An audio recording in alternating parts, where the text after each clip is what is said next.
Hey guys, what's up? It's Sadu here, back again with yet another video. Now today we're going to be talking about Cyberpunk 2077 and whether it's overhyped or not. So the reason I'm making this video is there's a lot of people who are criticizing the game, which is really weird because the game's not even out, and they're basically saying, oh, you guys are hyping this up, it's not going to deliver. Because of that, we're going to look into it today, we're going to have a discussion, I'm going to let you guys know how I feel, and we're going to get to the bottom of this, okay?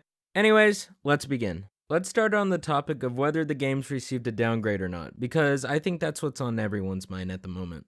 So, in June and August, two different gameplay footages were released. There's a clear difference in graphics. The problem is, it wasn't because they downgraded the game, it's because they used a different filter for the ray tracing. You see, they have this filter titled DLSS, and what it does basically is it blurs out certain components you don't really need to see in order to showcase important aspects while also making sure your game runs at the ideal FPS. So you get all of the pretty stuff with it, but you also have your computer running at a decent speed. Another thing that might be mentioned is depth of field. I've heard this one, I don't quite believe it, but a lot of people say it could be up to depth of field, considering the main thing that shows as blurry is your gun while you're holding it. I don't really believe that though. I think it's DLSS. It just makes more sense.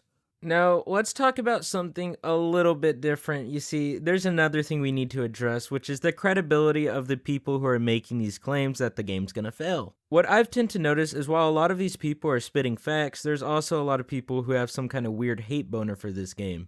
These were the same people whining because there was a Kobe Bryant Easter egg in the game. I mean, there's this picture in the game where this girl has a tattoo and it's Kobe Bryant with the number 24 over it. So apparently to them, that's breaking immersion. And while I can kind of understand that, it's not that deep, dude. I'm sure they can write in some reason as to why Kobe Bryant and the Lakers still exist in this canon. But motherfuckers are just dismissive of it. They're like, it ruins the game. Ruins the game. I gotta, guys. I must cancel my pre-order.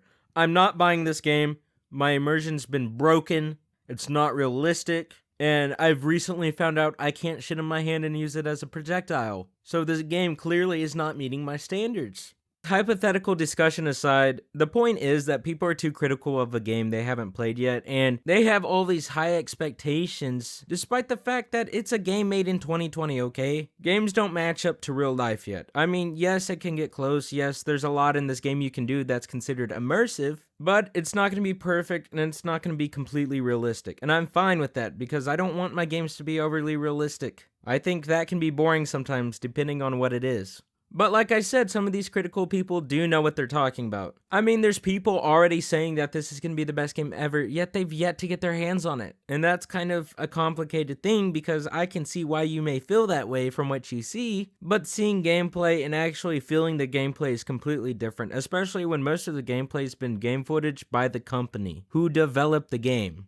Yes, be optimistic, but also be reasonable. I guess that's kind of my message with this video is I don't think this game is going to be overhyped, but I do think there are people who are expecting way too much from this game. They are doing everything they can with what materials they have, and I can tell because it took this bitch 7 years to come out. So give it time, wait to get your hands on the game, and then form your opinion, okay? In the meantime, let's all be excited. 7 years in the making, it's almost out, and personally, guys, I think it's going to be worth the wait. I'm excited. I can't stop looking up shit about it, even though I shouldn't. I want to go into it blind, but I just can't help it. So let's go into this game, hoping that it's going to be one hell of a banger, staying optimistic in the meantime, and getting ready to welcome ourselves into this experience. If you like this video, please like, subscribe, comment down below about what you think, and whether you think this game's overhyped, whether you think the hype's at a reasonable level, and yeah, just let me know how you feel. Thanks for watching, and I hope to see you on the next video. Peace.